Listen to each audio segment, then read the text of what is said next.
അപ്പോൾ ഇന്നത്തെ ഫുഡ് ഉണ്ടാക്കില്ല, അരിച്ചു മാറ്റില്ല. പിന്നെ നമ്മുടെ സലാഡ് മെയിൻ.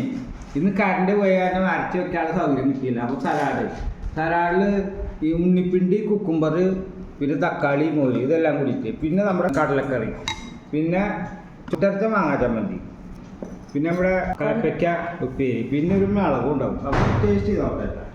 എന്നിട്ട് ഞാൻ സലാഡ് നോക്കുന്നു. ധാരാളം അടിപൊളി. പച്ചക്ക് തിന്നാൻ എപ്പോഴും നല്ലത് കടൽപ്പേരി. ഇത് തൊട്ടും കൂടുതല. അതിന് സലാഡ് നമുക്ക് അഡ്ജസ്റ്റ് ചെയ്ത് കഴിക്കാം. പിന്നെ അവിടെ ചുട്ടരച്ച മാങ്ങാ ചമ്മന്തി ഒന്നും പറയണ്ട, അടിപൊളിയാവും. നമ്മുടെ കൂട്ടിന് നമ്മളെ കയറ്റയ്ക്ക മുളച്ച് വറക്കും, പിന്നെ മുളകുണ്ട്. അതൊന്നും വേണ്ട. എല്ലാവർക്കും ബൈ.